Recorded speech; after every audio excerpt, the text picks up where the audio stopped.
তোমাদের কথা শুনে আমার হাত পা কেমন চিদিয়ে যাচ্ছে। আমার বাচ্চার কিছু হলে আমি বাঁচবো না। একটা উপায় বাতলে দাও না। আমার বাচ্চাকে কি করে এই বিপদ থেকে বাঁচাবো? এই পাপের প্রায়শ্চিত্তে কি করে কাটবে? একটা বেদন দাও না। বেদন দেওয়ার ক্ষমতা তো আমার নাই ছোট বউ, তবে আমি যেইটুকু জানি সেইটুকু দিয়ে একটু টেকা দিতে পারি। বেশ, তাই করো তুমি। এই মেয়ে মেলেচ্চোদের সঙ্গে ওটা বসা করেছে, নেকা পড়া শিখেছে। প্রায়শ্চিত্তি তো অনেক দূরের কথা ছোট বউ, সবার আগে ওকে গোবরে নিয়ে শুদ্ধ হতে হবে।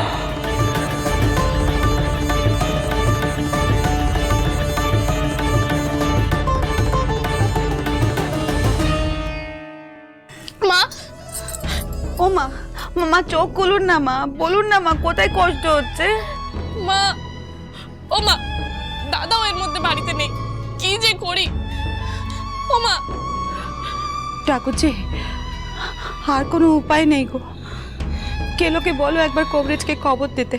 হ্যাঁ বড় বৌদি, আমি চাই।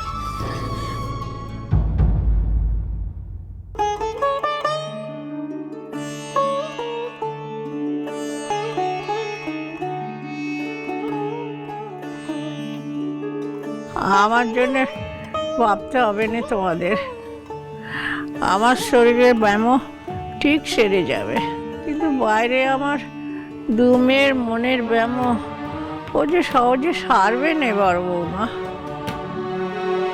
সেদিন চোদ্দিদিকে নাক খত দেওয়ানোর সময় আমি তোমাকে বারণ করেছিলে, তুমি তো শুনলে না।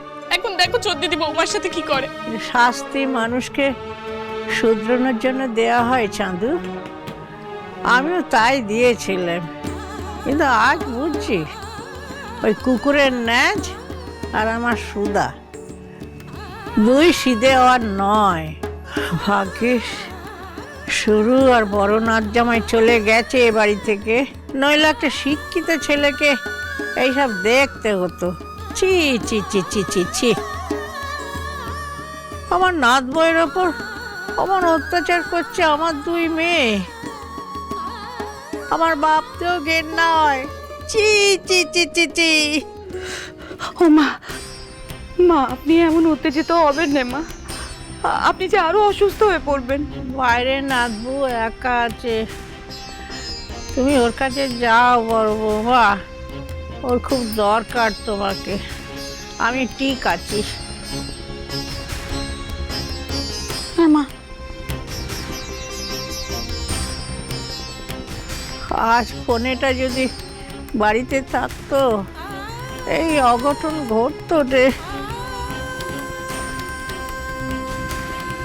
সুধা, হ্যাঁ দিদি। গোয়ালঘর থেকে বেশ খানিকটা গোবর এনে দে দেখি, এই মেয়ে শুদ্ধিকরণ করতে হবে। তুই এনে দে, বাকিটা আমি দেখে নিচ্ছি। হ্যাঁ দিদি, আমি এক্ষুনি যাচ্ছি। দাঁড়াও বলবেশি, তুমি কোথাও যাবে না, আর আমার বউ কোনো দোষ করেনি, তাই তোমরা ওকে কিচ্ছু করবে না। বাবা মানকে, তোর তো বড্ড সাহস বেড়েছে দেখছি। তুই দিদির কথার ওপর কথা কইছিস। এই শোন, দিদি আমাদের থেকে বয়সে বড়, তাই দিদির কথা খেলাপ করার সাহস আমাদের নেই। দিদি যা কইছে তাই আমাদের করতে হবে। না সুধা, কথা কয়ে সময় নষ্ট করিস নে, যেটা করতে বললাম সেইটা শিগগির গিয়ে কর। যত দেরি হবে বিপদ তত বাড়বে। হ্যাঁ দিদি, আমি এক্ষুনি যাচ্ছি। মানকে পচার পচার বলছি, পচার। ও বড়মা, বড়মা দেখো না, ঝাল লঙ্কা বেশি বলছে আমার বউকে নাকি গোবর জলে নাইতে হবে, আর ও লেখাপড়া করেছে বলে নাকি আমার আয়ুক্ষয় হয়েছে। এটা না সত্যি নয়, বলো বড়মা, তুমি ওদেরকে আটকাও না, আমার বউয়ের তো কোনো দোষ নেই। তুমি বলো না ঝাল লঙ্কা বেশি বলবে, সে কেন ওকে এরকম বলছে। তারা তারা, ও ছোট ছোট, এসব কি হচ্ছে ছোট? হ্যাঁ, ঠাকুরজি বৌমাকে গোবর নাইতে বলছে, তুই কিছু বলবি না, চুপ করে দাঁড়িয়ে থাকবি? ও ছোট, লক্ষ্মী সোনা বোন আমার, ওদেরকে মানা কর না। বড় বউ, নতুন বউয়ের ওপর পীড়িত তোমার দিনের পর দিন বেড়েই চলেছে। বলি তুমি জানো নে মেয়েদের ন্যাকাপড়া করা পাপ? ছোট বউ, এইখানে দাঁড়িয়ে না থেকে ওই মেয়েকে আবার চোখের সামনে থেকে নিয়ে যাও। মেলেচ্চোদের পোশাক বদলে একখান কাপড় পরিয়ে এখানে নিয়ে আসো, নাহলে ওকে চোঁয়া তো দূরের কথা, ও চায়া মারালেও আমার পাপ হবে। রাঙা ঠাকুরজি, ও রাঙা ঠাকুরজি, রাঙা ঠাকুরজি দোহাই তোমার। দেখো বৌমা এই বাড়িতে নতুন এসেছে, ও তো এবারে নিয়ম কারণ সবটা জেনে ওঠেনি গো। ওর প্রতি এতটা নিষ্ঠুর হয়েও নে। বড় বউ নিষ্ঠুর হওয়ার মতো কিছু করেছি বলে তো আমার মনে হচ্ছে না। ওই মেয়ে যা করেছে তাতে মানকের পেরানানি হতে পারে। আমি মানকেরে বাঁচানোর একটা ব্যবস্থা করছি মাত্র। আর এই মেয়ের কষ্টের চাইতে মানকের জীবনের দাম নিশ্চয় তোমার কাছে বেশি বড় বউ। তুমি তো বলো মানকেরে নাকি তুমি তোমার ছেলের মতো ভালোবাসো। ও রাঙা ঠাকুরজি, ছেলের মতো কেন বলছো গো? ও তো আমার ছেলেই। তাইলে আমারে আর বাধা দেও নে বড় বউ।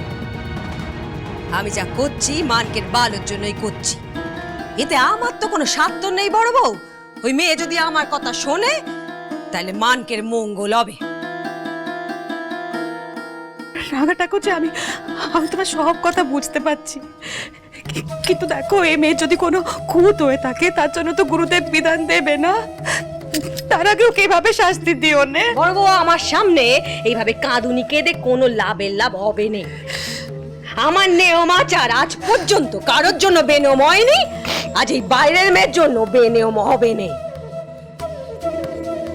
ছোট, এই ছোট ছোট রাঙা ঠাকুরজির কাছে ও তো বাইরের মেয়ে, কিন্তু আমাদের কাছে কি বল তুই জানিস না? ও তো আমাদের বড় সাদের বড় আদরে না, আমাদের মানকের বউ। ওকে গোবর নাইতে হবে, ওর কষ্ট হবে রে মা, কিছু বল না। ও মা শোনো না, ঝাল লঙ্কা বেশি আমাদের কথা না শুনলে তোমার কথা তো শুনবে। তুমি বলো না ফুল বেশি ঝাল লঙ্কা বেশিকে। রাঙা ঠাকুর ছোট বউ, তোমার ছেলে আর বড় বউয়ের কথা শুনে আমার নিয়ম বদলাতে এসো নে। আর তোমার কথা শুনে তোমার মনে হচ্ছে ওই মেয়ে তোমাদের কাছে ছেলের চাইতে বেশি দামি। বৌমার জন্য তোমরা ছেলের কেতেও সইতে পারো না রাঙা ঠাকুরজি। তাইলে যাও ওই মেয়ের পোশাক পাল্টে নিয়ে আসো। এক্ষুনি যাচ্ছি।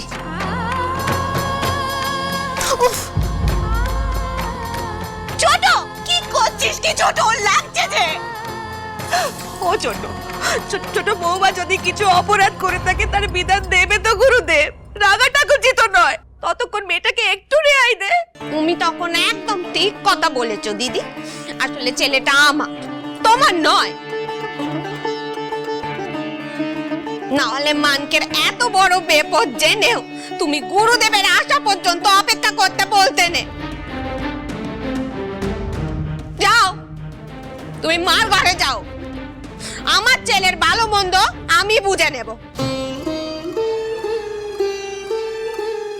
চলো মেয়ে।